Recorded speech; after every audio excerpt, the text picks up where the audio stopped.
So if you hit that link, just check it's working. It's preparing to live stream. It's setting up the link. Okay. I haven't hit the link. Can somebody? We have a bit of a preamble as we sort this out, I suppose.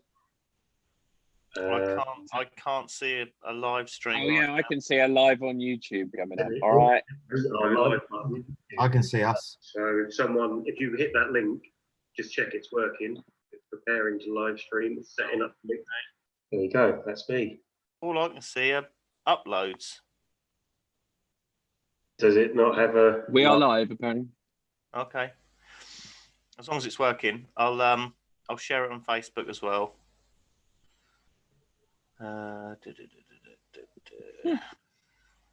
Yeah, so if you refresh that uploads, we should be the top one. So there you go. Right, let's kick it off then. So let's close that down because there's like a 20-second delay, which is going to be confusing. So we're live on the internet. So I don't know if there's anyone that wants to see us. You've got 0 views. Let alone listen to us. But we can do this. We'll have a little break as usual and then come back and finish off. So. Finish you off. This is weird. Just making sure my cape's straight, sorry. Oh, get yourself sorted and then we'll go. No capes! Bloody recording this as well. Okay. What? I hadn't hit record. Oh, great. Well done. Right. We are now recording. So, mic check from me. Chris, make a noise. Chris, make a noise. Similar noise. Hi, Chris's video is very stationary. Really bad Wi-Fi from his living room to his bedroom because he's now frozen. We'll have to carry on until Chris comes back. Oh, he's blinking now. There, can you hear us, Chris?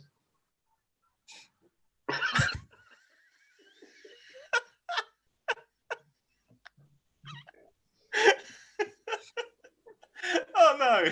He's disappeared. Now he's reappeared. Oh, yeah, he's back. Yeah. Can you hear us? Yeah, I can hear you. I think it's probably the child streaming Friends, which is fucking up my internet connection. But unfortunately, that's about as much as I can do today. Okay, we'll just go with it and see how it works. So anyway, boys and girls, welcome to episode 53 of the Friday Night Beer Club. This is our third lockdown pod. Is it a third one? Yeah, I think it's a third one. It's the third one. We're on, I don't even know what week it is now. Is this week 6? 5, I think. Or we've done 5 weeks. We're into the 6th. I can't remember. Coming into the 6th week. I think it was 5. So 6. No. I have been on lockdown as of Monday for 8 weeks. Yeah, but didn't you do self-imposed lockdown first? No. Well, I was ordered to work from home about a week before the official. Yeah, but like lockdown. the official announced lockdown by the government was about 5 weeks ago, I think. So, yeah, this is day 1 of week 6, I think. Is it? Yeah, because wasn't it announced on Friday? I thought it was announced on a Monday. Was it Sunday? Look, let's just take it as a given that we've all kind of forgotten what day of the week it is, and It is, and like Friday, bitches. I had to start going with the slick back hair. Yeah. It's difficult to know what else to do with it. Get it cut, mate. I can't do the skinhead. So get it cut. YouTube cut. Sorted. No. As I say, this is an excuse to grow your hair out again, or that's how I'm treating it. But I've got all ideas of what I want to do, and like post quarantine, I will have a mop of hair again. Get an undercut. Sweet. Yes. You're gonna have it proper long again. Yeah. No. But I will probably do Get the an undercut. That'll be I'm wicked. going to be doing the undercut. We were- Like a midlife crisis. We were talking about homemade haircuts the other day, and it only dawned on me how strange it was that my dad used to cut my hair, and he used to do an undercut, but with a big razor. And I used to have long hair, so it's proper bald underneath. But I'm sure he just did it to show me up because he said, "Oh, we can't do it indoors because obviously they'll make a mess." So he used to sit at the bottom of the garden. That all the neighbours could see me getting my hair cut was he said, I'll take your top off and put a towel around your shoulders. And then he got a bowl out, did it all nice and straight. I never thought, why didn't you do it indoors? It's just weird. We'll go down the end of the garden and cut your hair. Probably made a bit of money out of it, charge your neighbours for a little show. Dad, it's Prime raining. them up again.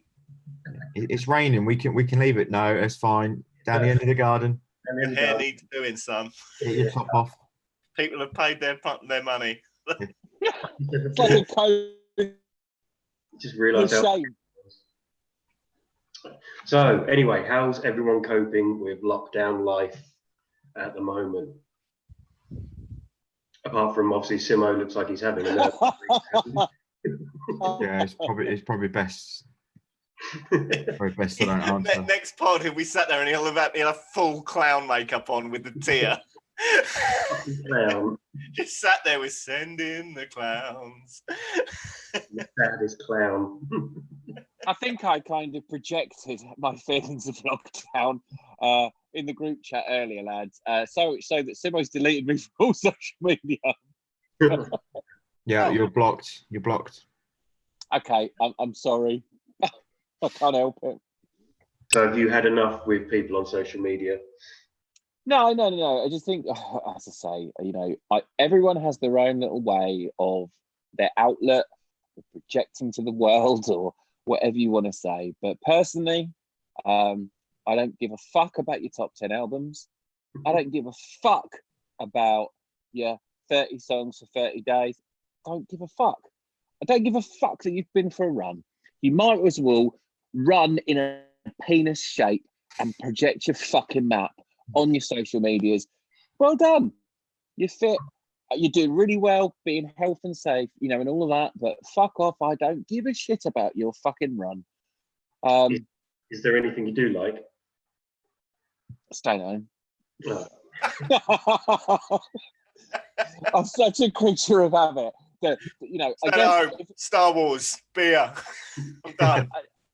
in all fairness, like different people deal with these things in different ways. And I think realistically, my thing is that actually this lockdown isn't too much of a difference in my life, apart from obviously the not commuting to work and traveling across the country to work. But like when I had any free time to myself, I didn't really do much or go anywhere anyway. So like that part is just, yeah, welcome to my world, bitches.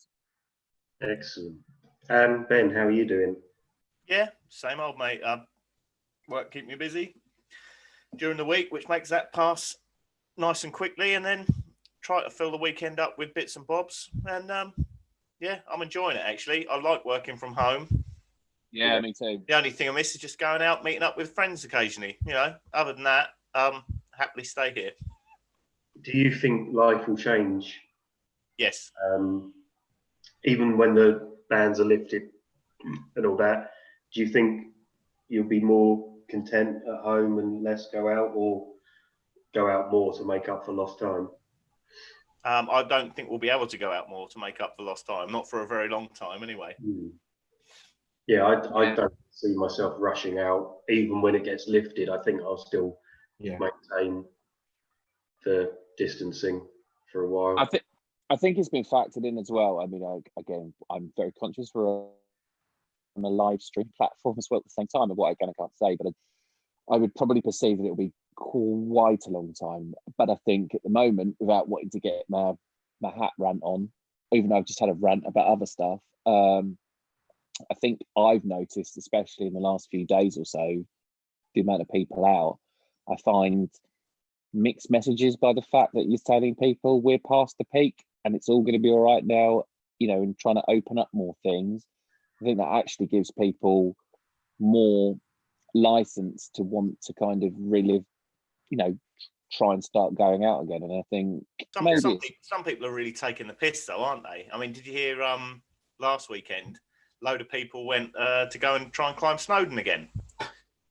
All right, okay. There were two people who drove a long way down, I think from up north somewhere, down to Devon to go do stuff. They got pulled over by the police because they had no tax, and the police took the car off them, dropped them off at a train station, and went, "Make your own way home." That was that. Wow. Well, there's that news article you shared about the Sheffield pub. Yeah. Oh, brilliant. People have to go to their pub for drinks and then the police raid them and they go on and hide it in cupboards. But that Is that was the one that Yeah. put it on Facebook? Yeah. And Well, then- They advertised it on Facebook as like social They? distancing pints or something. Oh, for flipping heck's sake. and wasn't that the second time? Because he had another pub that got shut down first, and that was the second time he got caught doing it. Oh, really? And he'd also been Did- caught for other licensing kind of misdemeanors as well. So I think it just sounds like take his license away completely. Did you see I don't know. Did we? Greg's stop there? Yeah, well, Greg's were planning to start reopening Oh. for next week, but apparently they're so worried that so many people with sausage rolls and steak bakes. I do, I really do. Vegetarian ones, by the way. They thought that they've been told they can't reopen because it will cause too much carnage, It will. which I find really funny. Well, you think of it, you look at the carnage that B&Q have had over the last week Yeah. when they reopened, and that's B&Q just pouring DIY stuff. You open a Greg's, and it's going to be something like, I don't know, The Walking Dead. And it's just going to be carnage with people biting off other people's limbs just to get vegan. Well, they'd have to set up some sort of delivery thing, wouldn't they? They wouldn't be able to do a click and collect or anything like that because it just wouldn't work. Well, that's what Five Guys are doing. They're doing a click and collect. Are they? Yeah. Yeah. This one I is. thought they were just delivery only. No, there was an article. They were advertising saying we're going to be doing click and collect now. Okay. But I think people are slowly, you can't pick and choose which establishments can open, but I think it's temptation, isn't it? It's temptation, though. And, as much as I'd fucking love a ramen. I'm sorry, I'm swearing on YouTube. I think that's all right. I think you can swear. I'd love a ramen. I'd love a veggie steak bake. I'd love a veggie sausage roll, but can I live without it? Probably. I don't necessarily need it. Probably. Can I live with probably? Of course I could. It's less than You already have been. Bloody hell. kind of thing. There's been moments. But it's like stupid things. Like if you want to take an example, football for us here is an ever constant that's always been in your life, or for most of your life in different situations. We've had no football for obviously several months now, but I've got no inclination or any desire or any worry to No. bothered about it. Yeah, I all see. these people replaying old stuff like the BBC. I'm like, I don't care. I'm like, I guess you have this point in life where it becomes more than life and death. But I think now even more so, I'm like, I don't give a fuck. I mean, if the new Arsenal, they release a new Arsenal shirt, I'll probably buy it so I can sit at home with it in quarantine. They show it. There's loads of pictures going up of next season's kits. And so just not excited about football at all. I see articles about they're having a But it's also, but I couldn't give a shit. It's not important. Don't bring it back. Simple as that. I know there's money involved in it, but they've also said stupid things like, apparently the Premier League are going to start playing every single game. This has just been announced tonight. They're all going to be played at neutral venues, and they're going to need, what was it? How did it say? Something ridiculous like 40,000 tests a week to do it because they're determined to do it. But it's a bit like just for the players and officials and all that lot. Yeah. Coaching staff. well, they said, didn't they say To be honest, twice I'd rather test. Yeah, like if you look at it, we're in a situation where I'd rather test people who are poorly with these things rather than a bunch of fucking millionaires kicking so the that ball. they can make their money again. Yeah. I think I would expect the players to turn around and say no, give the test to someone that needs it, not us. And But they're already training. Arsenal are already training. Have you not seen Although it? Paulo Dybala needs it, didn't he? Did you see he tested positive for the fourth time? What the fuck is this guy doing? who was that? Paulo Dybala. Oh, for fuck's sake. Dirty little fucker. Licking lampposts. I heard they'd all gone back to training, but it was like one player on the pitch or in the training area. No, they've got socially distanced areas. So it's really funny. Sky Sports couldn't even afford a proper GoPro, to sending a drone over the Arsenal training ground, and it was like the worst photograph I've ever seen. It's like someone had like clicked an iPhone with some shit signal to something, but it was it's terrible. If they bring it back, then what they should do is just play behind closed doors, but play socially distant football. So footballers have to stay 2 meters apart. So there's no sliding tackles or anything like that. Everyone will be in space and just You play. should draw a grid on the pitch. Yeah, It's like, you know, that's your square. that's the way. If they really want to bring it back, I'd say just give Liverpool the title, and that's it. See, I don't disagree with that, but you got to look at the other end of the spectrum. Everyone talks about the league finishing early, and the Liverpool have won it anyway, give it to them. But that's not the real issue. The real issue are the teams that are battling for relegation and the financial implications for them. They're the ones who really don't want the league to end early. Yeah. It's either that or pick it up. And the Championship and League One, etc. Yeah, all of that. The whole all the way down. Pick it Thing up is, on date next year. So wherever it left off this year, just say, okay, we'll pick it up next year and then finish the season next year. Just do it that way. The thing is, I don't think a lot of clubs and stuff are going to survive by this. I mean, a lot of businesses and things. I think it's very unfortunate. But like I said, I think, going back to the original point that I made about it was that, it's something. It's been an ever constant in my life, but actually, for 7 weeks or 8 weeks or whatever it is, I haven't missed it either. Well, maybe that's just because I'm older, and I'm past that point in life where it's the most essential thing in my life that kept me going.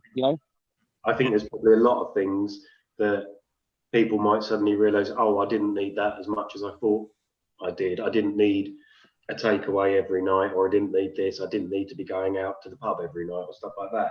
Hopefully, there might, people might just feel that they weren't so dependent on things. I miss football a little bit, but it doesn't cause me any problems. I know that ITV are going to be showing, of all the tournaments, they're showing Euro 96. They're screening all the games in May. Brilliant. We want to see that again, don't we? Yeah. Well, you just switch it off just before the semi-finals, don't you, really? Simo, how old were you when Euro 96? Just out of interest.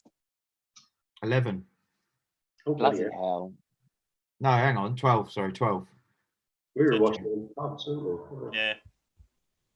Do you feel the immense pain when you think back about that tournament? Or no, definitely. Yeah, well, when you think about it, I still remember watching all the games. Yeah, but you think about it. We were, I was 13. What, in Italy 90 penalty shootout? Yeah, it's the same thing.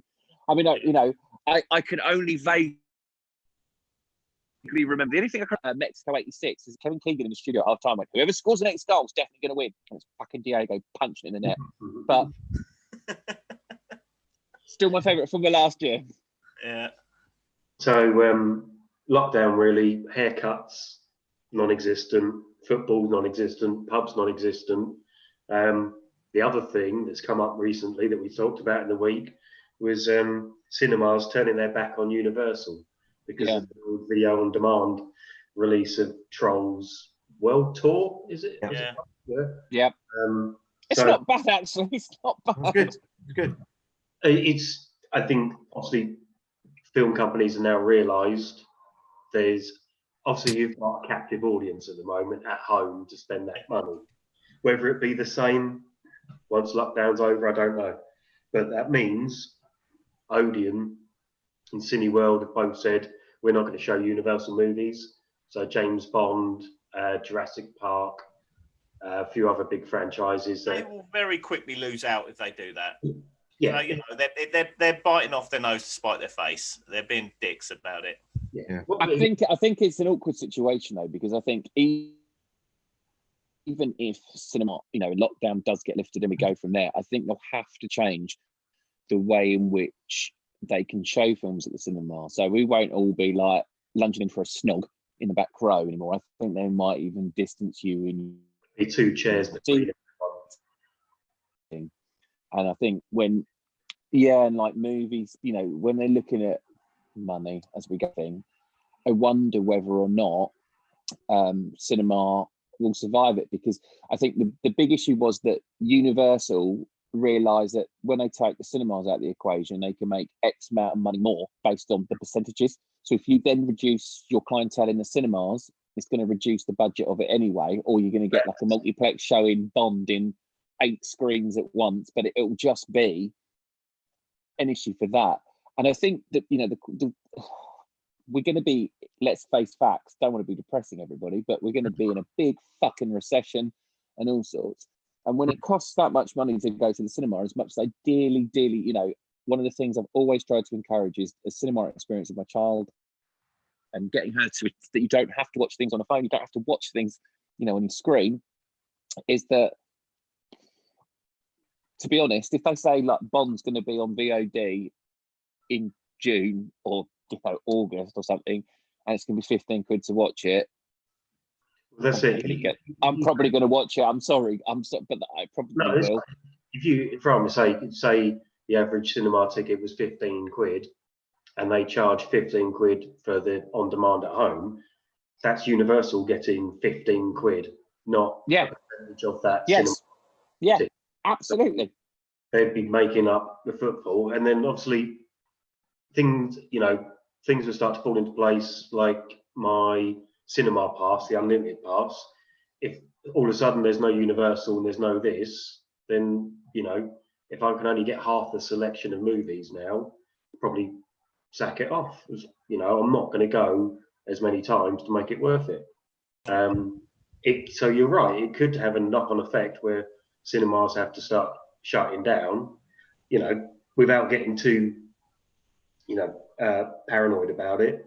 It could end up being like in the movies, where in the future they look back on these days and go, oh, in these days people used to touch each other in public, or people used to hand each other money and physically make contact and stuff like that. You know, there could be these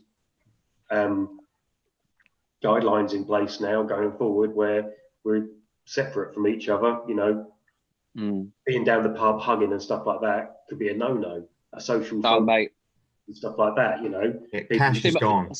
Yeah, Simo's still going to be hugging you, mate. Like literally, there after lockdown, post lockdown, mate. He's going to be hugging us all. I will touch anyone that wants touching. That's why. I hope you're out dressed like that. So like that when we do actually officially do the first ever, like in person socially distant Friday night beer club, I hope you come dressed like that. I'm going to make a cardboard cutout of the Millennium Falcon. It's weird. Just I know that, you know, in these days a lot of people are used to it, but it's weird just seeing you guys on a screen now. I know I got to see you the other day when me and Laura went for a bit of exercise, and it was weird seeing someone in the flesh. But like that old, you know, I think back to being in the pub and everyone touching each other, and it feels grotty now and disgusting that people would slobbering over each other, hugging each other without a care in the world.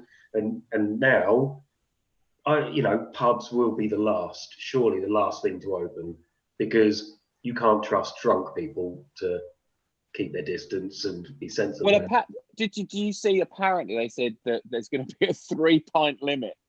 So if you go to a pub, how are they going to enforce that? It's a load of You're going to go to one pub, have 3 pints, go to the next pub, 3 pints, and so on and so forth.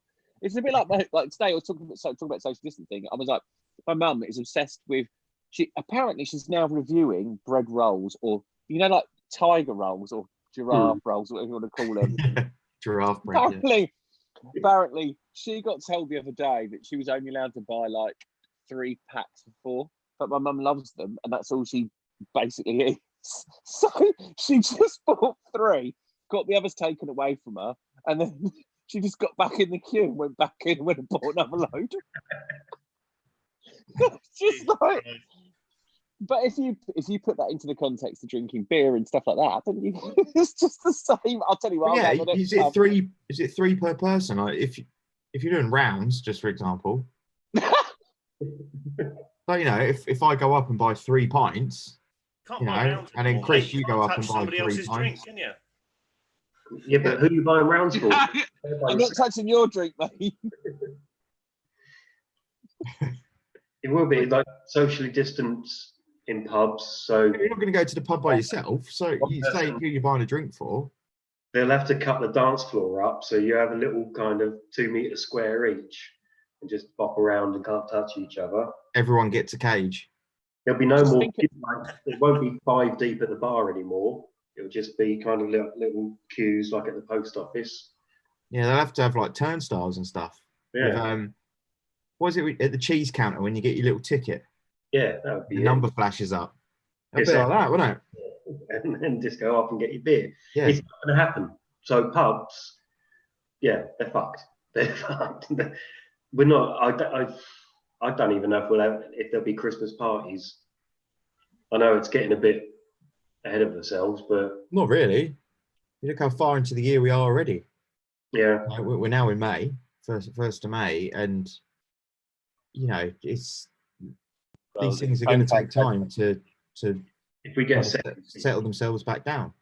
yeah, And people are, you know, as we just said, you know, we're certainly not going to be rushing out to go back into pubs, even by the time pubs do come back open again.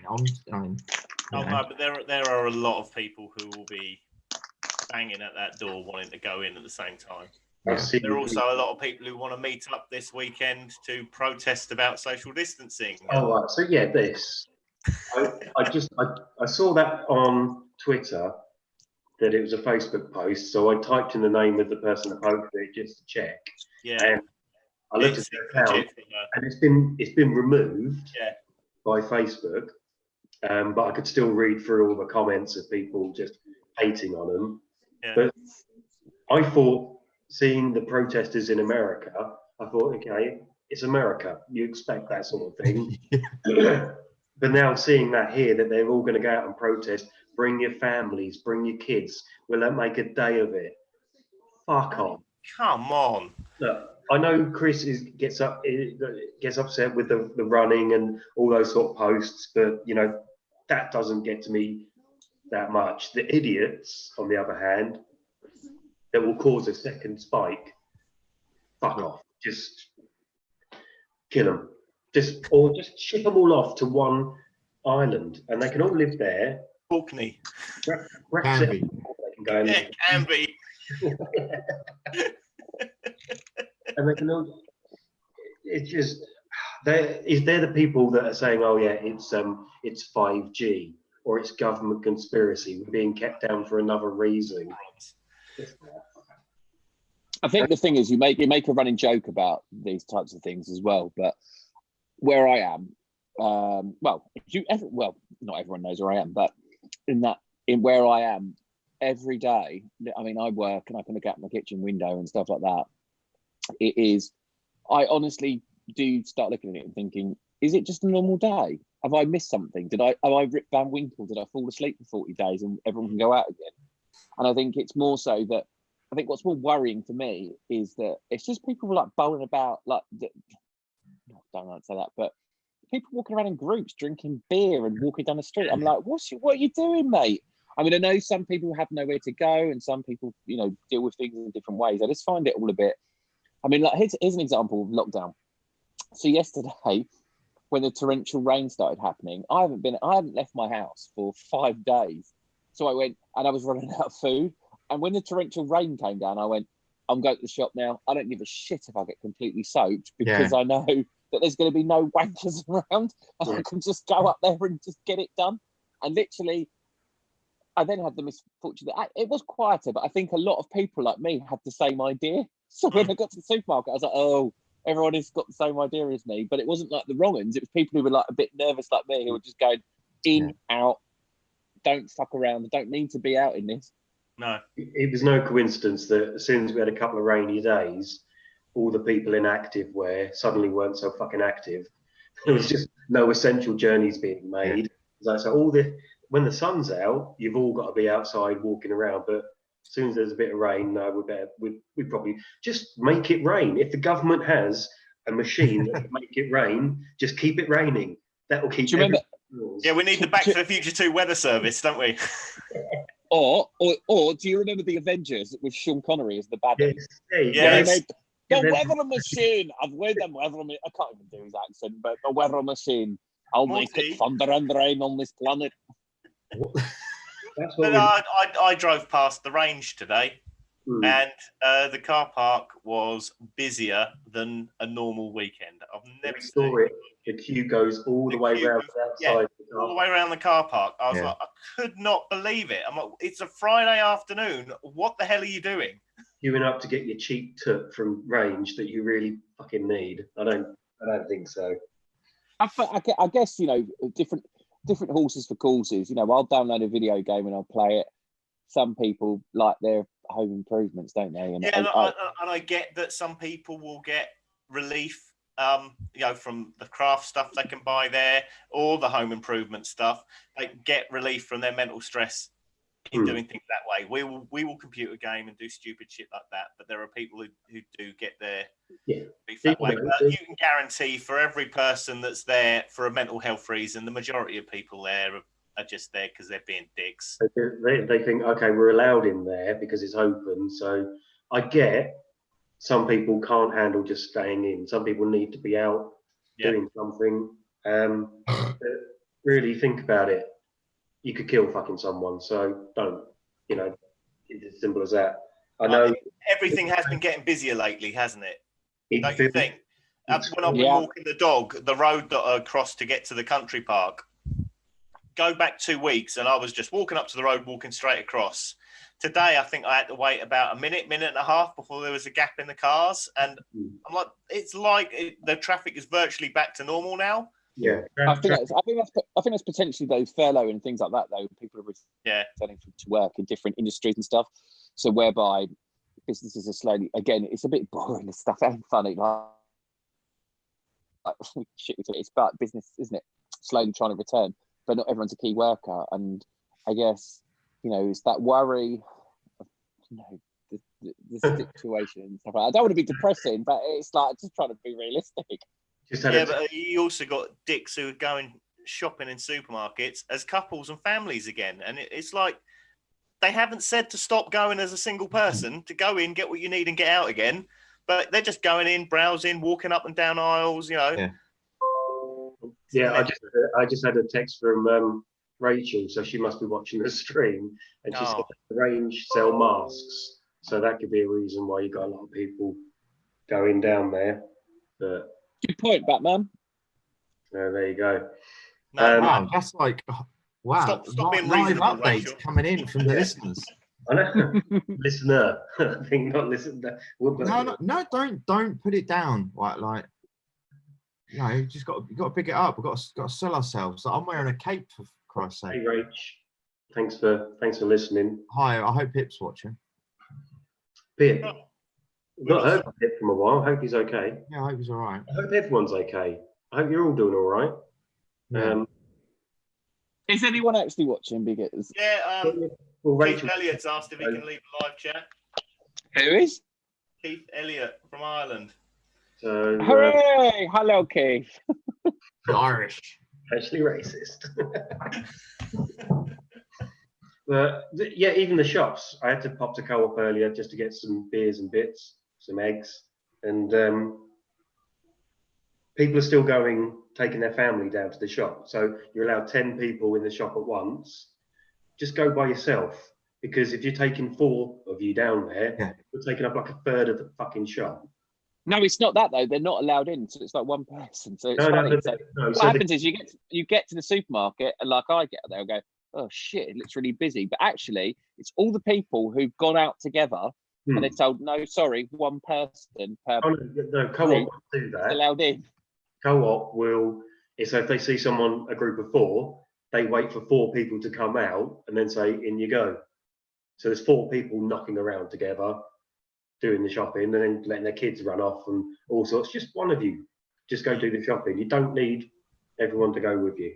I think the problem is in terms of legalities and stuff like that, though, that, you know, by law, you're not supposed to leave any children on their own under the age of 12. I don't know. It's hard, I suppose. Everyone's got different circumstances. There's no one rule for everyone that works, I guess. One rule to rule them all. One rule. I was just thinking that. I was like, no, don't go down that path. I'll tell you, Aldi's getting a bit silly. They're not policing at the door anymore. And what they've done to counteract how busy it's getting is they've put clear plastic sheets up between the aisles, so that when you go up to the tills, there is a clear plastic sheet hanging from the ceiling in the middle between, like a plastic thin, like a plastic sheet, so that they can open both tills rather than space it out one till a row. Like I'm just thinking of, you know, the bit in when you work it. Breaking Bad. I'm thinking of the monster movie. What's the hanging down? Huh? What's the J.J. Abrams Cloverfield? Like a room covered in PVC when you know you're going to get murdered and chopped. Yeah. Oh yeah, between the two tills, you got a hanging sheet of plastic now. It's quite funny. SpongeBob is waiting for you. Rip. Aldi are just like, give me all your monies. We'll let everyone in. Yeah, Chris, it took me ages to realise that SpongeBob was actually in. I was like, why is he posted this picture? Yeah, so the people who do Festhold and the non-opinion, they originate through a website called B3TA, and B3TA set an image challenge this week. One of the images was the scene from Psycho with SpongeBob behind the curtain. I loved it. You can find it on my Instagram. At the _77 on Instagram. Lovely. Please follow, like. So, I think it's felt a bit more relaxed. I'm not going to get too political or anything, but I don't know if that's just because it felt like there's been less government pressure on people the message has got a bit more casual, I feel. I don't know. People have just started to, stick their toe in the water and go, okay, I popped out today for a bit and I got told off. I'll go out again tomorrow and push it a little bit further. Oh. People just keep pushing it. As long as you got your tracksuit on. Exactly. That's it. Everyone's seen that. I think we mentioned it last time. That meme, Phil Mitchell in his tracksuit stretching. Everyone walking is in active wear. You see people on bikes that you can tell haven't been on a bike in years because they're wobbling all over the place. Knackered in a pair of denim jeans. It's like, I'll just get off your bike, just walk, it's fine. Denim jeans, high heels, and a push bike. Yeah, sorry about that. But yeah, so that's lockdown. Brilliant. So glad we chatted about that again. But there's nothing else to fucking talk about, is there? There's shit we watched. I had a wobble on Monday. But I think I've been doing all right. Other than that, I still get to go out. I've been in London this week, and London's a weird place. East London and the kind of outer areas are busy, but as you get deeper and deeper into central London, it gets quieter and quieter. But I still see people knocking about, walking along with coffees, chatting, like nothing's going on. So they're the idiots that are going to get us killed. That's my favourite meme that's going about at the moment. I think I shared it on Facebook. It's that of all the stupid things I've done in my life, if I die because I touched my face, I'm going to be really pissed.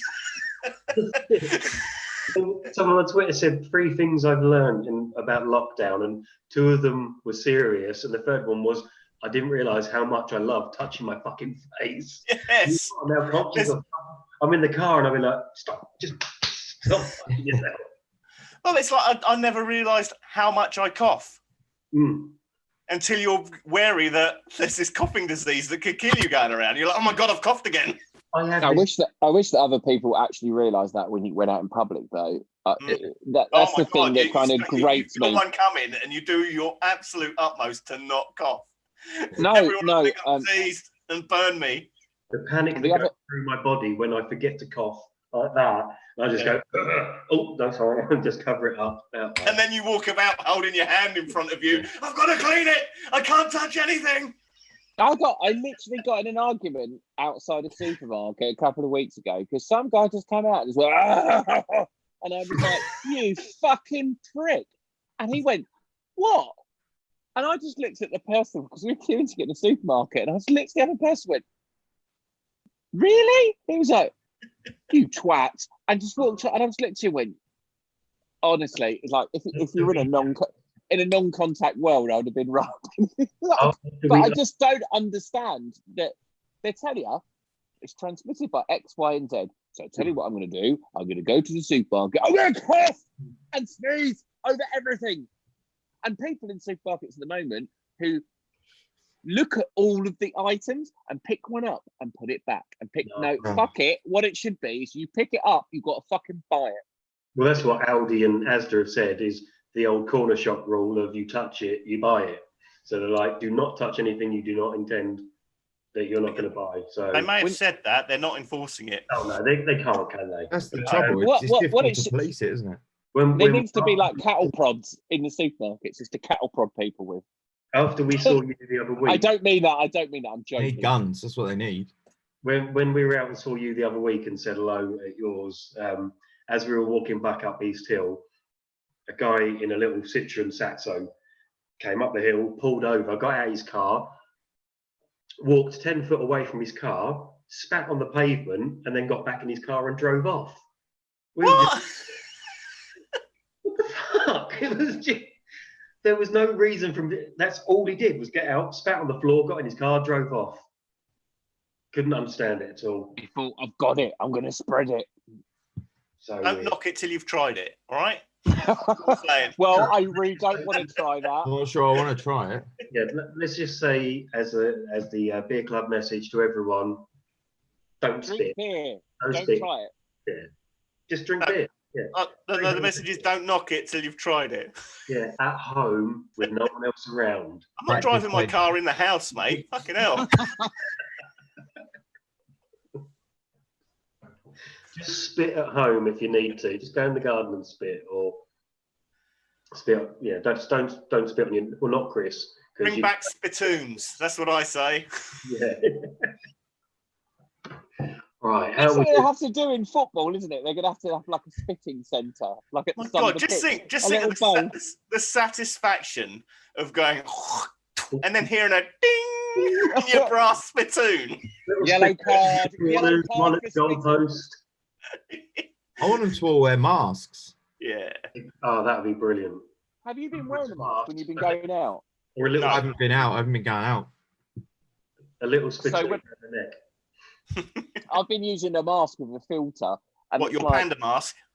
No. like I've been using. I bought a lot of masks a few years ago, just for kind of when I've been cleaning and stuff like that with certain chemicals and things. And now I finally unearthed. Yeah, well, you know, disco minge, mate, is a thing. When you put them on, they're all right to wear. And then me being really unfit because I haven't been walking or doing anything for ages, like cycling, I've limited down because I'm bloody back. You do a like, you know, the speed I walk at anyway. Yeah. My brain mentally goes, I can still go at that speed. But with a mask on, you're like, no, Darth Vader feels. That's why he starts lightsabering so much slower. Yeah, no, it's a bit like, I just can't get the oxygen in anymore. I know, but it's true. I'm like wearing the mask. Just cut a little hole in the front. That'll help. Yeah, that'll help, mate. Just a little mouth hole, and you can put straw in drinks. Yeah, and cigarette. Yeah, and then you can spit through it as well. You'll be fine. Yeah. And lick Willy if you want. Yeah. Micro penis. Right, we're going to take a little half-time break so I can get some more beers and go to the toilet. So let's put a pin in it, and we'll come back in a moment. See you soon. Play some advert music. I'll do that for next time. It's weird. Right. The live stream's still going to go. So this is now behind-the-scenes footage of Friday Night Beer Club. I'm going to take the cape off. I'm sorry. I'm getting really hot. Take the shirt off too. Get us excited. The shirt, not the cape. We want some nipple. So what's with the eye thing? That's a mask. Oh, it's a mask. Well, is it hero makeup? One, is it? You've gone full base naked. Completely. I apologise for this, viewers. Will we get struck off YouTube for this? I don't know, but look, everyone's now leaving the room. It's just you on your own topless. I'm going to be completely nude in a minute. Excellent. Right, back in a moment.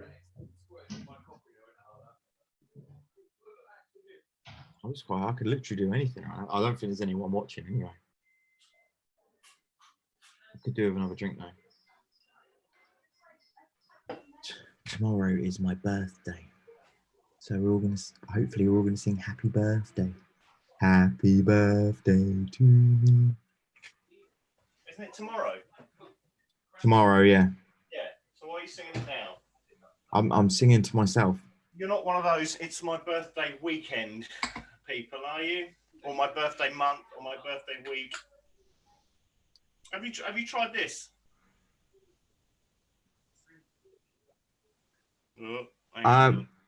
Is it? Spiced rum. Yeah. It's, No, what is it, like an Audi It's or Aldi's version of Kraken. Kraken? Yeah. It's very No, nice. I haven't tried it. Sorry, no, I haven't. It's good. I'm getting low on spiced rum because we did have 2 bottles of Kraken and a big bottle of Captain Morgan's Golden Spice, but the wife, when we went into lockdown, became an alcoholic, and that stock has now depleted. Well, go and get some of that. It's only 16 quid a bottle. I'm sure by tomorrow night. Oh, mate. Yeah, you will be. You're going to be drunken tomorrow.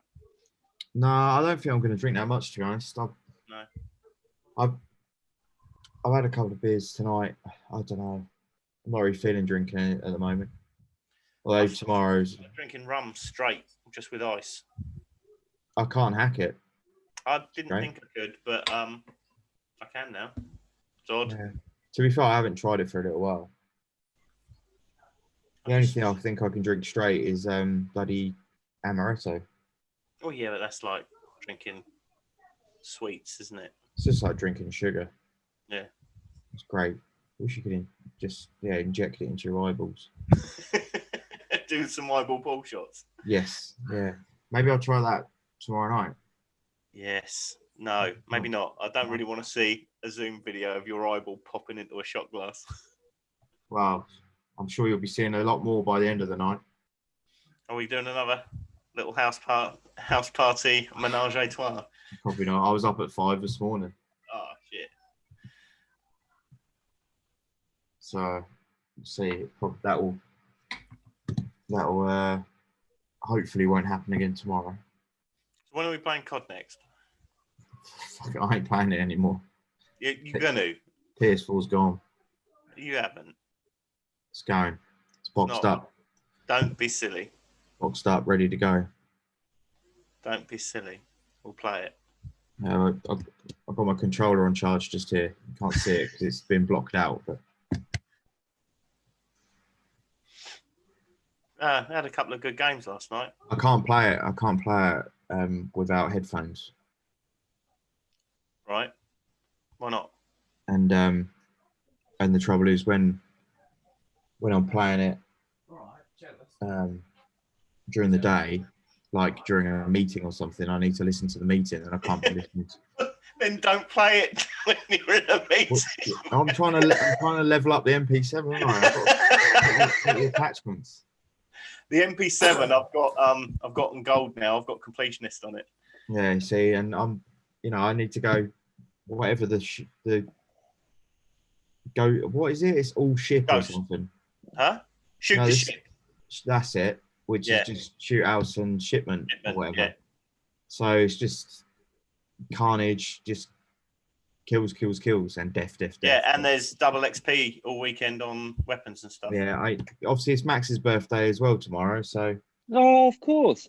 I'm not going to be. I probably won't be on it all weekend because Rachel's not going to work tomorrow, so that she can then have the day off for the birthday and then work Sunday. So I doubt I'll be on at all at the weekend. Sunday evening, do it.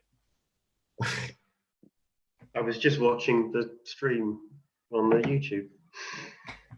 Was it shit? Did you see me get my willy out? Fine.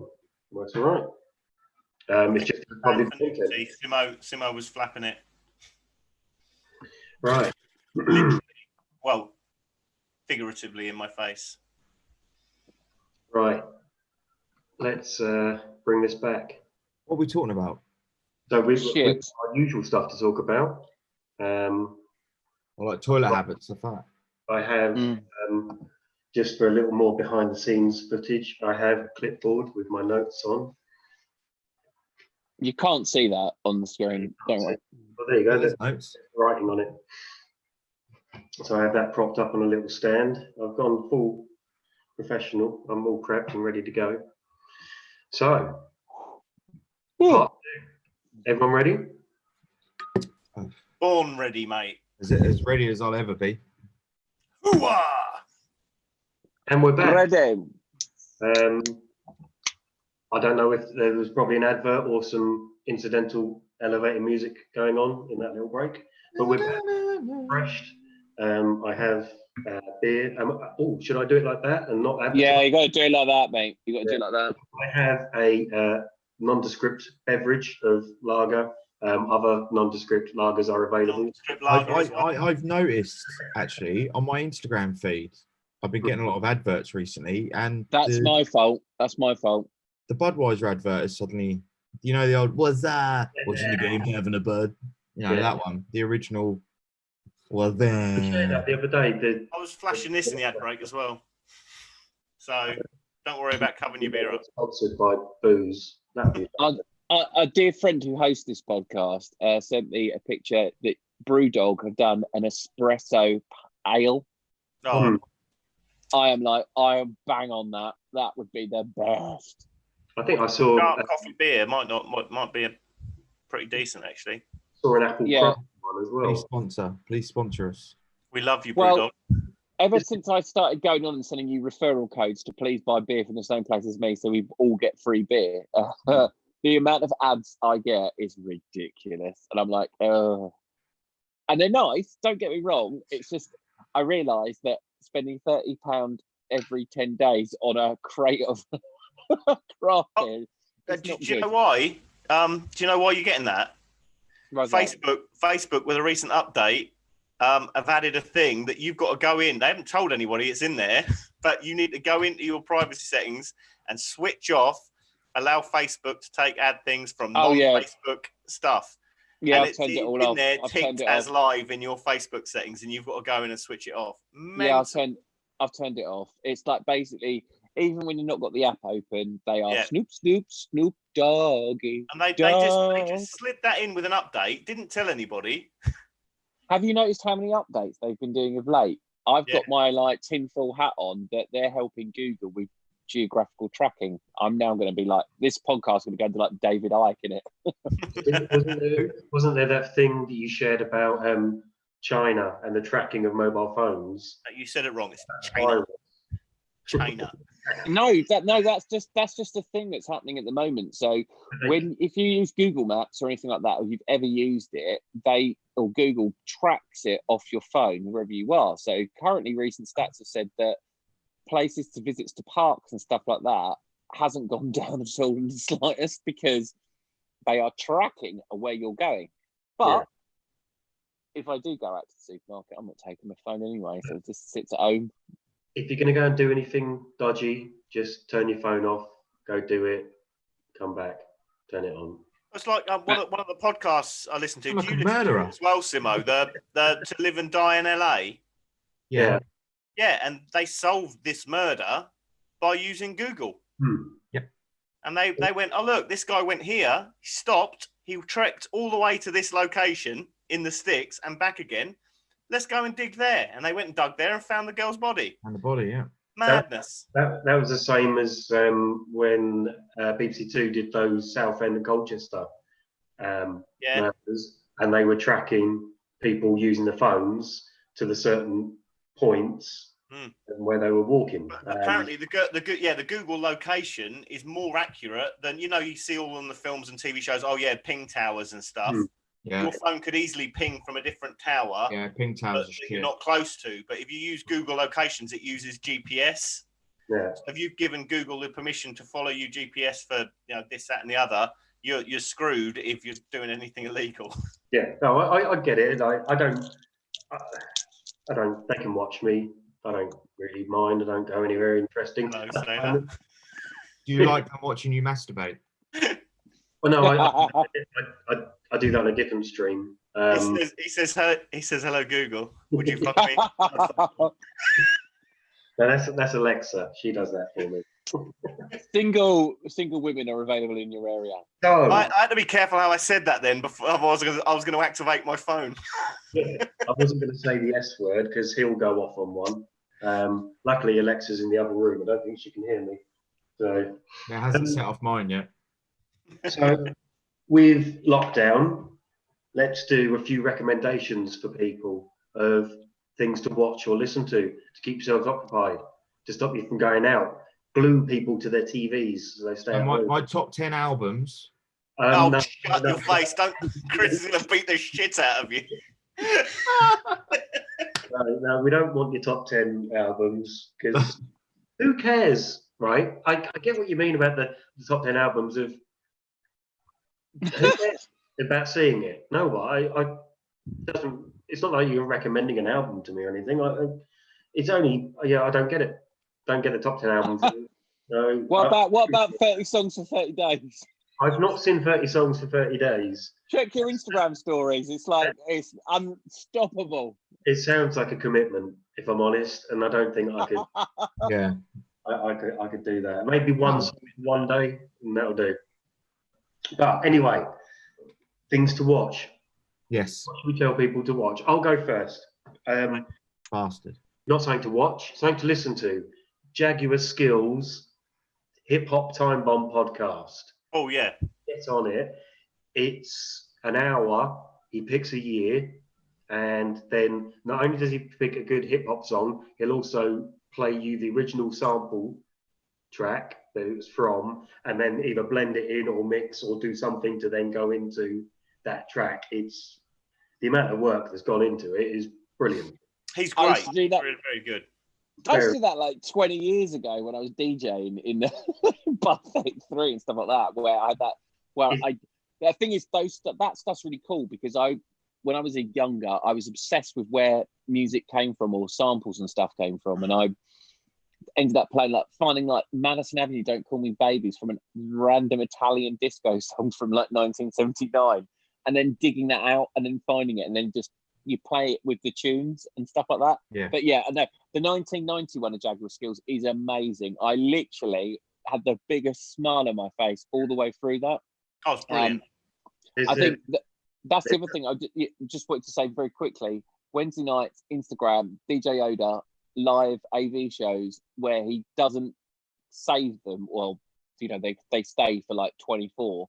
Yeah. But like if you don't watch it, it's gone.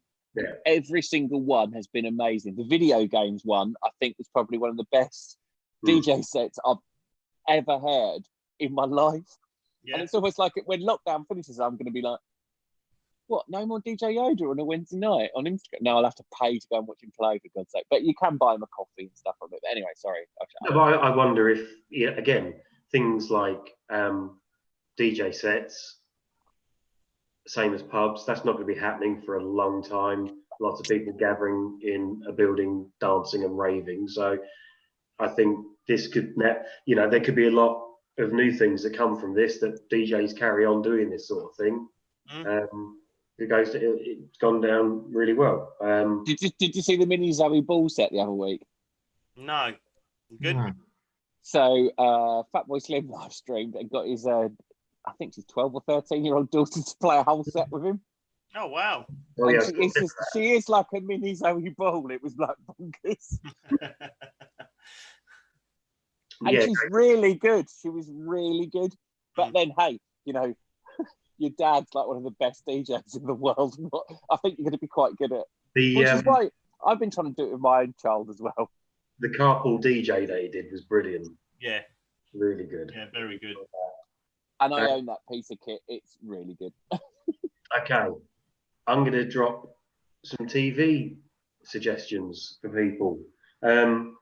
First up, one that me and Ben have been watching, and I was never a huge basketball fan, but the kind of melancholy Renaissance feel of just retro feel of it, The Last Dance brings back a lot of memories of those sort of times. I never realised, or I might have forgot, how good Michael Jordan. Oh, just yeah. best the best to have ever played the game. Amazing. Well, I would put him up there of all time sportsmen. Just Yes. what he did, to change himself physically, like Ronaldo a little bit, like built himself up. His attitude, mentally and physically, is just amazing. But The Last Dance, very quickly, is a documentary about the final season of the Chicago Bulls with Michael Jordan in 97. 97-98 season. But it does the first few episodes, does a little backstory on Jordan, Pippen, and Rodman. Yeah. And, Wow. Do you remember that Olympics team? Do you remember that 92 Olympics team? Yeah. Jesus Christ. And Scottie Pippen was always my favourite over Michael Jordan. I like this. Even though I love my favourite as well. Even though I love Jordan trainers, I was like, yeah, Scottie Pippen was my boy. Scottie Pippen is like the solid central midfielder that no one really kind of. Yeah, but he was my boy. As everyone else, not in the limelight. But without him, there's nothing. You kind of, after watching his episode, you kind of just want to give him a cuddle and just like the deal. Yeah, because he got screwed over by the club, didn't he? That deal was similar to Peter Crouch first deal when he got screwed over money wise, and he was, I think, 125th in the kind of rankings of pay in the NBA at the time. He was far down. But he just said he just wanted to secure money for his family, and that was it. But you could tell there was resentment, kind of regret in when he was saying that. But there's 2 episodes they release in a week, and it's a great little doc. I love it. It's absolutely brilliant. I didn't realise they were releasing weekly. So when I got up to episode 4, and then all of a sudden there was adverts for other things, I was like, "Is this cocked up? Do I need to go back?" And I looked back, I was like, "Oh my God, I desperately want to watch the end," and it's not there. Because I mean, at the time, for me personally, during the time of that going on, I was playing basketball 3-4 times a week. I was playing for Colchester. I went to Europe to play in some competition, everything. So basketball was my life. This team, they were just the absolute best at what they were doing at the time that I was playing basketball. So to see this documentary where for a whole season, there was a film crew allowed unfettered access to the locker room, the sidelines, everything. Absolutely brilliant. I think it's amazing. What I don't understand is how it's taken this long to come out. Yeah, because they've been sitting on that footage. That footage has been sat there and it's not gone anywhere for that many years, and I don't understand why. Yeah, but it's the same as the Diego Maradona thing, isn't it? That was sat on for like what, 30 years, 40 years? Jesus Christ. And that's why I like it so much. Just for the soundtrack alone, you will love it. The soundtrack is brilliant. Yeah, really, I know. Good. Yeah, it's all your 90s hip hop, and it's great. Really, really good. Yeah, I really like it. I liked American football, but I was never a huge basketball fan. But you couldn't not know the Chicago Bulls and Michael Jordan, Scottie Pippen. At that time in the 90s, everything had a Red Bull on it, didn't it? Wherever you were. Had a pair of trainers with Jordan Air, that kind of. Chris is still buying them. Yeah. I'm having a midlife crisis. Oh my God, there was one point in the latest episode where he's just holding these pair of trainers, and I was like, Chris would rip his grandma's arms off for those trainers. I had to stop myself buying another pair of Nike Jordans this week. I've gone in this like mad midlife crisis of buying so many pairs of Nike Jordans, which again, I haven't worn any of them outside. They're just expensive slippers. I've not even worn them in the house. They're just looking at them going, I wanted these trainers for so long and now I own them. Am I going to wear them? Am I? Fuck. Just start buying some pedestals to sit them on. Yeah. A display case. My Jordans. A backlit glass case. That's it. I spend a lot of time window shopping, like Jordans and stuff like that. And I'm like, what's the point of buying them now? Just to wear them to the back garden and stuff like that. So, excuse me. My first recommendation, Last Dance. Yeah, get on it. Brilliant. I started it today. You started it? Yeah, And Yeah, what, you just- watched the first episode, or yeah, the first episode. what do you think of the first episode? I want to watch. I want to watch more. Yeah. Yeah, it's weird because I think when I was that sort of age, I didn't really know anything about basketball at all, apart from Chicago Rebels. That was like Red Bulls. so Incredible. terrible. You have an I was addiction. thinking of for a second, Detroit Red Wings. Yeah. But yeah, no, it's good. Go watch it. Completely wrong I can't add anything to what you two guys. You really have just done it justice. So ignore me. Carry on. Excuse me, everyone. I'm just looking and lurking in the background. My child is lurking with a lightsaber. I'm just waiting to get twatted by a lightsaber. She's like, I could see her flick it up, and it went. I'm like, here we go. I'm just going to be sitting there like, and then get smacked over the head. Okay. Oh no, she's gone back to watch Friends. Sorry. Okay. Okay. One thing I've been watching that I promised I would watch on the 50th episode is Netflix's Money Heist. Oh, I can't say a lot about it because it will spoil so much and give away a lot. All I can say is we're on season Sam, 3. Sam, Oh, hold on. come in. You've got to get me in. You've got to come in right in here. there's a ghost in the background. Oh, Force Ghost. Now come in. Stick your head in. Can you see on the screen? Hi, Ow. Hello. And then she's gone. and she's done. She doesn't want to hang out with Daddy and his loser friends. She can't hear because I've got the AirPod Pros sit in a in. room on their own and get drunk. I've got AirPod Pros in. She cannot hear anything that you're saying. She could just see us waving. So yeah, we started watching Money Heist. We're on the 3rd season.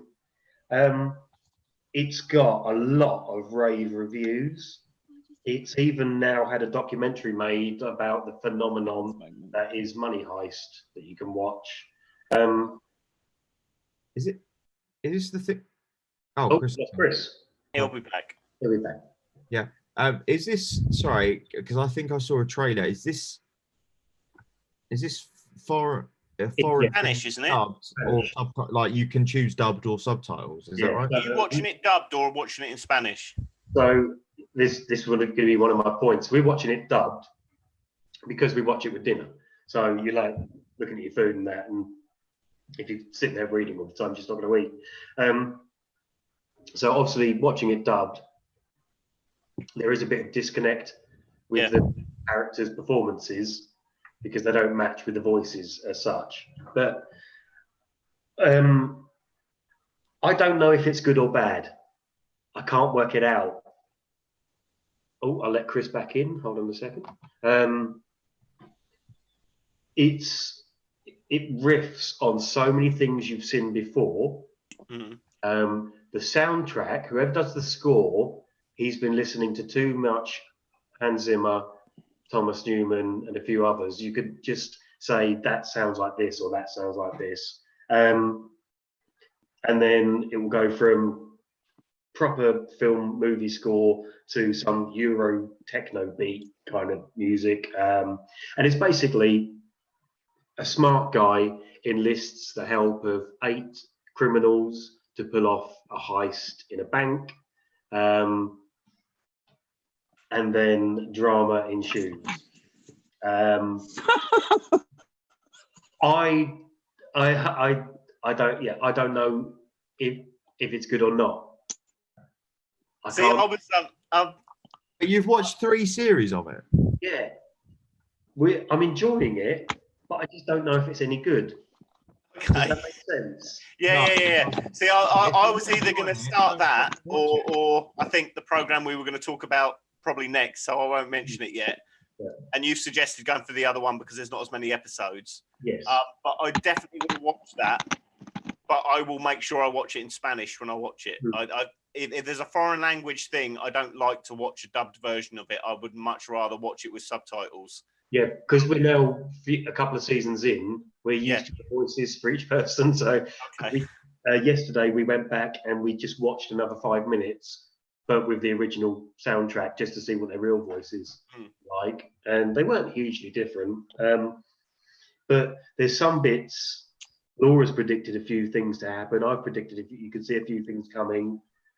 But I just can't work out if it's brilliant or not. But lots of people seem to love it and rave about it. So all I say is give it a go. Give it a couple of episodes. And if you want to see more, then it obviously must be good. I don't know.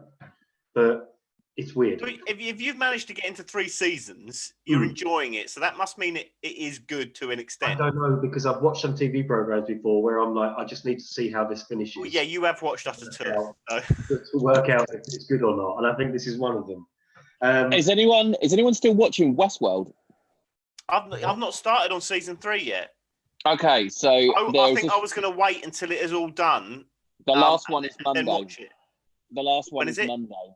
Okay. Yeah, there's only 8 this season. So I was going to wait till it was finished and then just do it. How would I say? There's been a few episodes where I've just gone, do you know what? Fuck this. I've been watching it for so long, but I'm about to give up. And then they do one of the best episodes that they've ever done. I know Simo's going, now, fuck that. It can't be that good. But I guess I couldn't get past episode 1 of season 2. I think basically they just twist the whole thing on its head in this season. So everything that's ever been in Westworld, forget about it. And it's completely different, which is very jarring for at least 2 or 3 episodes. Then they pull off the craziest episode. And like, as I said, you guys all love Inception, don't you? And you love the cinematography and the music and the combination of everything like that. And they just pull the best episode of the entire run of every episode, every season in one go. And I was like, okay, I was giving you one more episode and now you've completely got me back 100%. Has it made it worth it though? Yeah. The penultimate episode's a bit jarring. There's a reveal this season because it's about the mystery, isn't it? Like it's always been with other seasons. And when they reveal one of the mysteries, you're like, oh, that's fucking ridiculous. I thought like that. Not saying you will, but it's so well done. Still, the budget of it is ridiculous because effectively we've moved into the real world. We're in the future. That's all I'm saying. That's not a spoiler. Oh shit! Spoiler. Oh no, we knew it was in the future. I didn't. We're outside. I'm not going to watch it, so it doesn't matter. That's fine. We're outside. So it's about that perseverance thing, isn't it? That you kind of think, shall I stick with it because it was good and I liked it? So should I really get to the end to find out if I still like it? And Westworld's this really weird one where I go, it's not like Game of Thrones where I was like, I've got to keep watching. It's like right, you've got one more. If you don't impress me, I'm giving up. And then they do something that makes you go, and you're like, oh, okay, I will carry on. That was the Walking Dead trick of just, it's like 6-7 episodes of Tut and then go, here's a good one.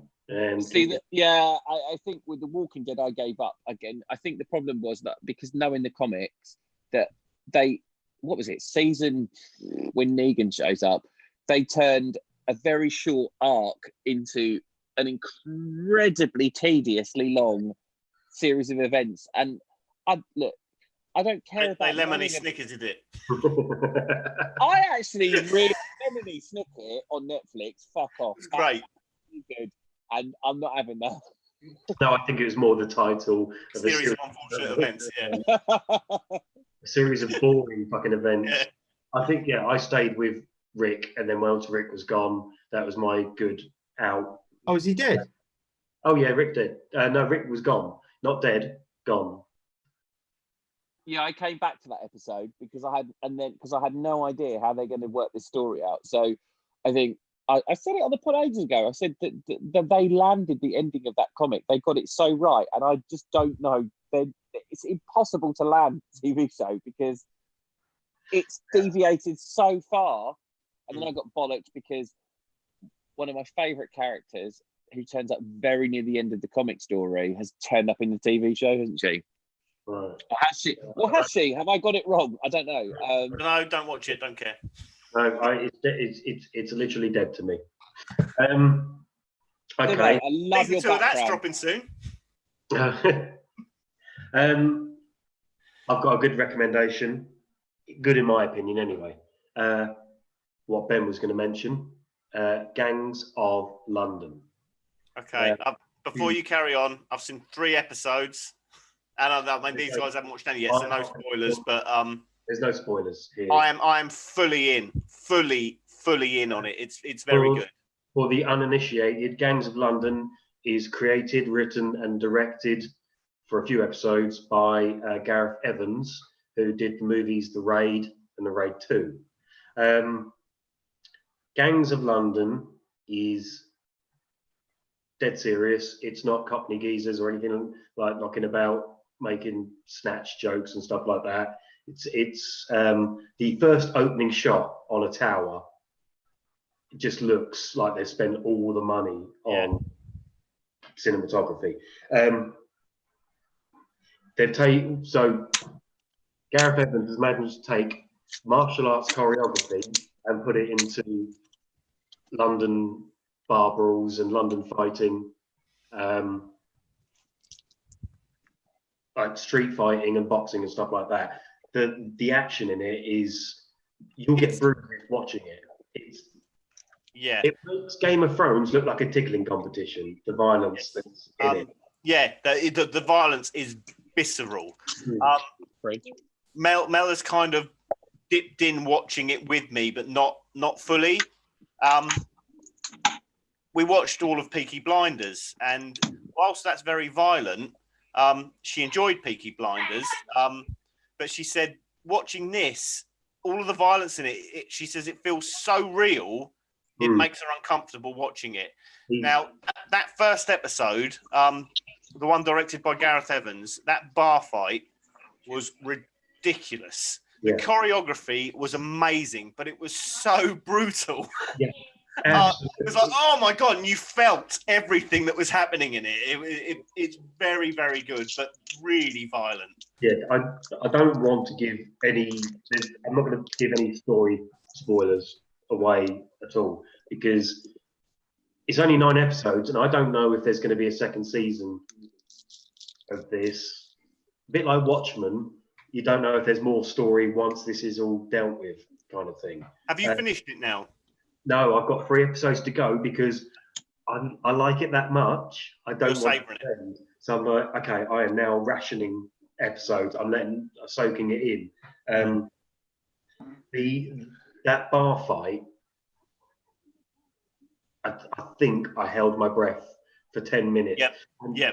I was listening to an interview with Gareth Evans, and he said, well, action is building up to a certain point and then getting that release. So you're building up to a fight and then getting that kind of punch. Goes, but what I do is I don't know when to stop. So you dragging that kind of release out for 10 minutes. And it is, if you've seen The Raid, you can it's spot on to the fight scenes in that. But it's not people doing karate and kung fu. It's bar fighting, but the same kind of brutality and choreography that they have in The Raid.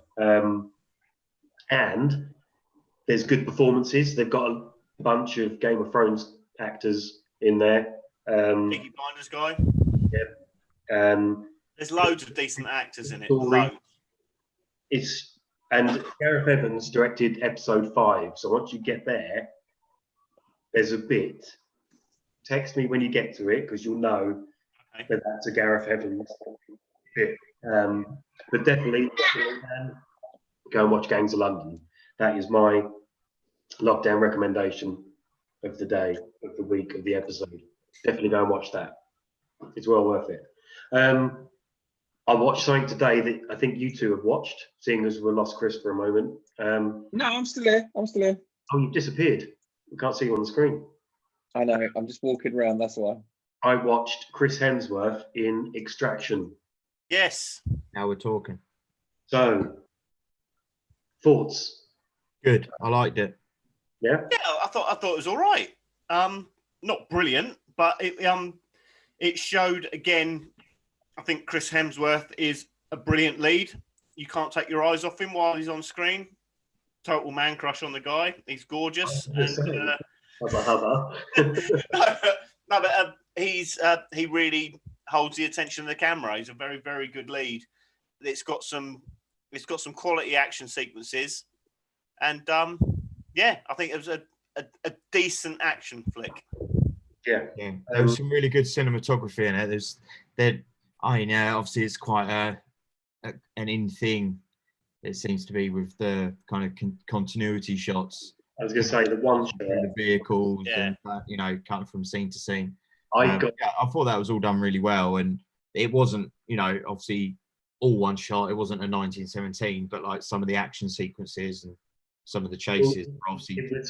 It added more flow to it, didn't it? I thought it worked really well doing a lot of the action as one shots. It was a one shot, all glued like 1917, all glued together. There's a one shot from the point they got in the car to the point that they crashed the truck.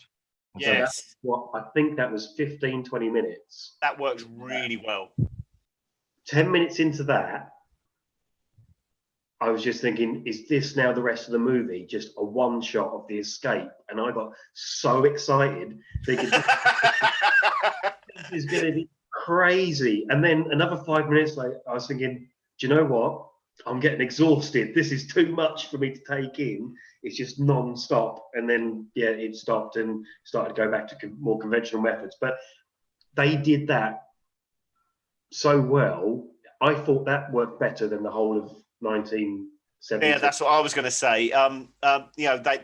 They had some extended sequences of one-shot style scenes. Yeah. But because the movie was shot conventionally for a lot of it, and then it just flowed into it, you didn't realize it was happening, which didn't take you out of it. And then it was like, oh my God, look at this going on and on. And it wasn't until after it finished, you're like, holy crap, that was one shot, or done like one shot. Yeah. There was a couple of moments where you could see the camera goes in, comes back out again. You go, okay, that's a cut there. But yeah, because there was so much going on, you were in the ride. I wasn't looking for him, so it didn't bring me out of what was happening, and it was good. There was the bit where Chris Hemsworth and the bad guy fall off the building, land on a marble stool, the floor. And I remember that from Hemsworth's Instagram post where he was watching the stuntmen do that, and you could see him like doing a selfie as they kind of fall back in the background, a bit like Ryan Reynolds when he did it.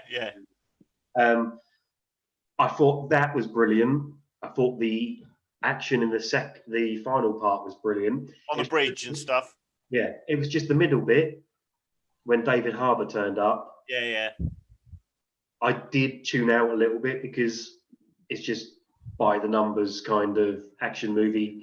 That was your standard add the feels. It's just trying to add a little bit of heart to the characters, wasn't it? Yeah, and I felt that bit was very, very predictable. You knew exactly what was going to happen in that scene. Absolutely. But if that had come out in 88 or 89, that would have been like huge. I think so. It's a classic action movie, and I wasn't disappointed because I knew exactly what I was going into. Yeah, no, I enjoyed it. Definitely worth a watch, Chris. I think you'll like it. Unlike Six Underground, where it was ridiculously violent in places and exploitative, this isn't that. There is violence. It's an 18. There's a lot of violence in it, but it's well done. I'm sure that I'll love it. I'm sure that I will. It's just getting around to it, isn't it? Yeah. It's only an hour and 40 minutes, I think, or hour and 45. Hour and 35, I think. No, it's an hour and 50, but obviously you got your end credits, so yeah, 45 maybe. Yeah. It was a very low-key performance from Hemsworth. I didn't think it was that deep. I did, it's not a knock on him, but I think I enjoy more as for that kind of a bit of levity to him. The series for Ghostbusters, him with humour, I do prefer to as a serious action guy, but I still think he carried the movie well.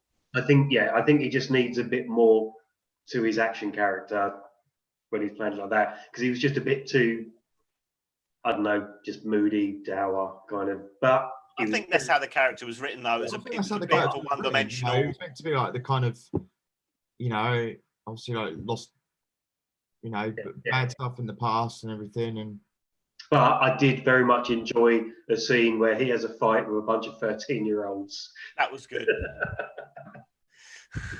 Brilliant. Really yeah, good. Extraction, good film. Definitely recommend it. Yes. It's not gonna take too much mental capacity to watch it. Let's put it that way. No, Yeah. and that's what you need, It's not like a easy. cerebral film. And you know, for all our fans out there, you know, if you like guns and fighting with a bit of a storyline, then you're Yeah. quids in. You know, for something dropping on Netflix, the quality was brilliant. Yeah, The best Netflix film that I've watched, I think. it's up there, isn't it? Yeah, yeah. I haven't watched The Irishman, but Oh yeah. Well, you've just got to set aside a couple of weeks to watch that one. That's the problem with The Irishman, isn't it? It's the length. Yeah, they should have chopped it in two. That's what Simo says. No, that's what Simo's girlfriend said. That's what his wife. That's what Rachel says. sorry, let's just be clear. Wife, not I don't have a girlfriend. You've had No, girlfriends in the past, yeah? No. Ever? No. Don't start that. Okay. We're going to piss Simo off for a minute because I do want to talk about something we've watched over the last few days that has actually made me want to go back and watch it from the beginning. And that's on Disney Plus, and that's Star Wars: The Clone Wars. Yeah, that's good because I really need a wee anyway. You go for a wee, and we'll jizz over that for a minute. I'm so glad I told you guys to watch this. Yeah, no, I mean, I hadn't watched, and I mean, I'd watched all of Star Wars Rebels, and I thoroughly enjoyed it, and there were some brilliant moments in that season. Why I haven't watched The Clone Wars, I don't know, because that's been going longer. But you'd mentioned that episode 9 was great, and you'd really enjoyed it. So I was like, you know what, it's there. I'm going to give it a watch.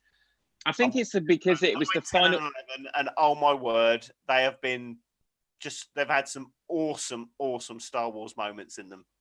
I think it was because more so that it's the final arc. So these are the final 4 episodes of the show that's been going for since the prequel trilogy was originally. Yeah. It's been going for years now, isn't it? And it's been cancelled and uncancelled, and then Disney bloody bought Star Wars, and then said, "Well, fuck it, we'll just carry on doing it and to the end." I think really the main kind of thing I take from it is Dave Filoni was brought in by George Lucas. How many years ago it was when they started Clone Wars, and he, I think, is the true successor to George Lucas in terms of the Star Wars story now. Yeah, he's done some amazing things. And so he's done Clone Wars, he's done Rebels, he's done Mandalorian. And I think everything now creative from Star Wars will go through him. None of this fucking bullshit, Disney, JJ, whatever you thought, we still enjoyed the new trilogy. But he's the main story guy. So, but just taking those final few episodes, which basically filling everyone in, these final 4 episodes of these show take place before and during episode 3, Revenge of the Sith. Yep. And it's a story of what else happens that you didn't see when Anakin loses his shit and starts killing kids. Yeah. And there's always been this disconnect that there's been a couple of key characters from the Clone Wars that you didn't, until you saw Rebels, you didn't know what had happened to them. You just assumed that they died. And obviously they didn't. And this is their story, and it's brilliant. And I think, I mean, I can really say, I mean, I'm just going to talk about this week's episode, which is like the penultimate episode ever. And it is that fact that I sent you a message, Ben, tonight, because obviously what I hadn't seen it yet. And I went, I like the fact that for the first 10 minutes, nothing really happened. Yeah. But the music and the fact that we as the audience know what's about to happen, you were just like, oh God, when is this gonna, what? And then he goes, I'm just gonna go and have me briefing. And you went, here we go. Yeah, it was great. I mean, there were some moments in the previous 2 episodes that were bloody brilliant. And then they released that little clip documentary of how they filmed the fight between Ahsoka and Darth Maul, and they got Ray Park back. and motion captured it so that you could see it was Maul from the Phantom Menace that was fighting there. Proper fights going on, and it was done so well.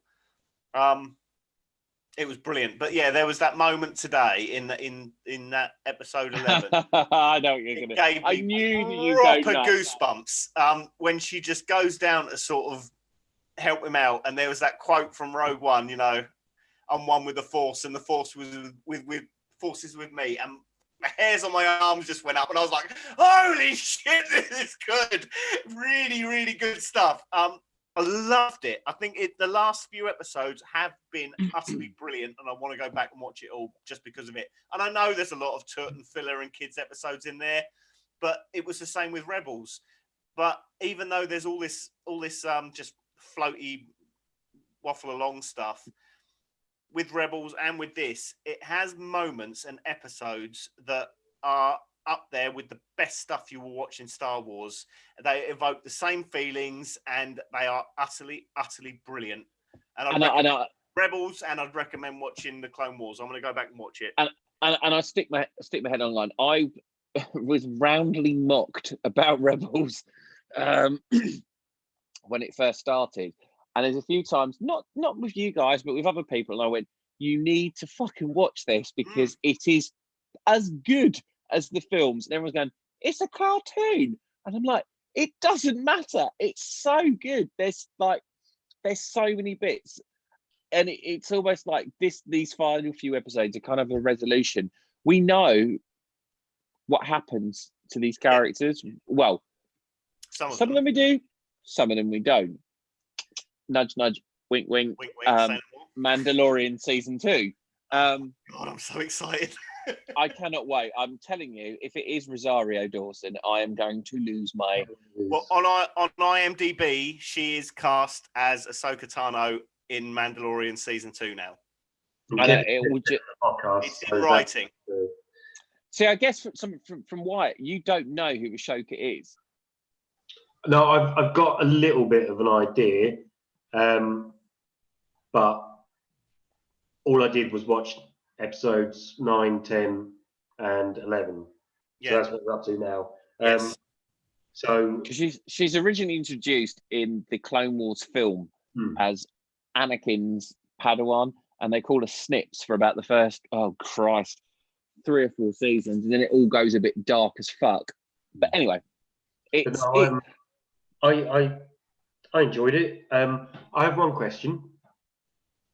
Darth Maul's legs. When does he get them back? How does he get them back? Did you see the weird band in the middle? It's like a mechanical attachment type thing. Oh, okay. So earlier in the Clone Wars seasons, it explains all of that. Did you spot Dryden Voss in 10, the baddie from Solo? I don't think I did. He's in the comms, and then also I didn't realise this till I saw it today. Sabine's mum was there as well. Okay. Sabine will mean nothing to you, Wyatt, but I've got a good feeling she's going to turn up in Mandalorian season 2. I suspect I wonder, because Sasha Banks, apparently from WWE, was off for about 6 months, and it turned out she was filming Mandalorian. Okay. I wonder if Sasha Banks is going to be Sabine. Maybe. That would be great. I would definitely recommend getting on, looking for the episodes to watch of Rebels and watching those episodes. I need a key list. Because I'd seen Rebels, I knew who Ahsoka was, and and Rex and certain other characters. So when I started, I hadn't watched any of Clone Wars, but I went in on episode 9. Already knew some of the characters just from what I'd seen before. I think probably gave it a little bit more, but I thought it was brilliant. Yeah, and I enjoyed it. I love the fact. Sorry, what? I especially enjoyed Showa when she was listening and could hear quite the voices of the Emperor, Obi-Wan and Anakin and all that. Yeah, and I was just like, yeah, okay, I think back in those days they didn't have a Kevin Feige or someone to start this, So having to kind of retrofit everything, I think they've done a brilliant job. Yes. Wyatt, you'll lose your shit when you get to the Rebels season 1 finale episode, and then the season 2 finale episode. Oh yeah, the finale episodes in Rebels are some of the best things I've seen. I will do it. There's a bit on Tatooine where I was just jizzing everywhere, and it's ridiculous. You sat there. It's a 25-minute, 30-minute cartoon, and you're losing your shit over it. It's stupid, but there are moments. Now that we have the Masked One back, let's put a pin in Star Wars before he breaks social distancing and comes and stabs the PlayStation. Anything else people have been watching? I know Chris has watched Afterlife. I'm not sure if I'm in the right mind space to watch that at the moment, but I'm definitely going to watch it. We'll do it. It's effectively more of the same. It's sort of, how would I say? I know different people taking different things from it. I thought that it's kind of it's about that story about highs and lows, and there'll be different times in your life you think about different things in different situations. It's very much, God, how do I want to say it? It's even the final scene of the second season is things can change in an instant, and you need to be very careful. I think my read of it was I binged the whole second season in pretty much 1.2 go. So watched the first episode in lunch. I was laughing and then I was crying at the same time. Like it makes you laugh so much, but it also upsets you so much. Yeah, that's what really I love so much about the first season. That's what I love so much about the first. And this one is just more of the same. Simo, you've watched it all as well? No, I haven't watched it all. I had to duck out after the first 2 episodes. Because they're only like half-hour episodes, aren't they?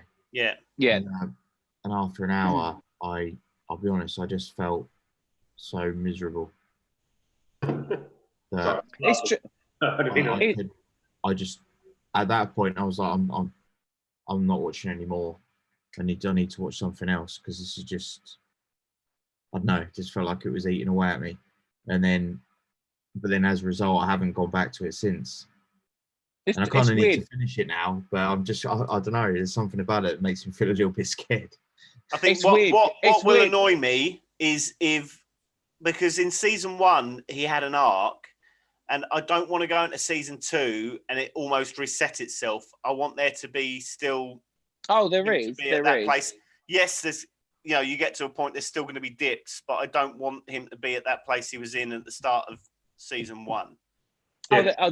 There is. Get over it. There is. There's just some truly preposterous moments in it and some complete profanity. And I quite like the fact that he's bringing back people from old British comedies. Yeah, so, I saw that the Victor Meldrew's wife is in it at one point. Yeah? In the first episode. Yeah, it's amazing. And also what I found quite funny is his mate who sits on the bench with, she was from Ever Decreasing Circles. Yeah. Do you remember that? Yeah, sure. And her husband from Ever Decreasing Circles is also in it this season. Oh, excellent. Do you know the posh one that Richard Bryce used to hate? Yeah. What was his name? Oh. You'll know who I mean. The minute he walks in, walks in like about the third episode, you're like, oh my God, it's him. I read today that Ricky Gervais names a character after James Corden to take the piss out of him. Brilliant. Oh, that's one I definitely want to get on. I've got to finish, obviously, Gangs of London, and I want to start Money Heist, but I will watch Afterlife at some point too, because I loved the first season so much that I'm watching the second season. 3-hour binge, isn't it? Yeah, it's an easy watch. I watched it all in one go. Mel wasn't invested in the first season, so it's one I've got to watch on my own at some point, and it's just finding the time to do that. I want to get Gangs of London finished first. Yeah, definitely. Yeah. I don't think there's much else I've watched. I don't know if you guys would be interested. the Beastie Boys story dropped, and I watched that. It's a live documentary by Spike Jonze. So it's basically the two surviving Beastie Boys on stage with a big screen behind them. So they're telling the story with clips playing in the background. A lot of it I knew already, but they went a little bit deeper and talking about how they got screwed over by Russell Simmons and Rick Rubin and Def Jam Records and stuff like that. And again, maybe the current climate didn't help, but it got a bit emotional towards the end when they started talking about Adam passing away. The last show they played. But if you like the Beastie Boys, absolutely worth a watch. Really enjoyed it. It was very good. But I think that's me done for things I've watched. So You watch more than any of us. yeah. I've just played shitloads of video games. Video game wise, all it's been is Call of Duty Warzone and Overcooked. Call of Duty Warzone videos. Oh my god! Watching tactical videos, going, oh yeah, we can learn from this, and then still Leroy Jenkins it and dying. Yeah. And while you've been shooting things, I've been running around fighting monsters. I gave a demo a go for Moving Day, so it is just as stressful as Overcooked. So I will be purchasing that to play with Laura, so we can play. So you can shout at each other. That's it. Telling each other off. The thing is, I was shout at thinking each other during the video game, it doesn't count. I was thinking of getting it this weekend, so me and Xanthi could play it, but I think it would end up in a massive fight. They are stressful. They're stressful games, but they're fun.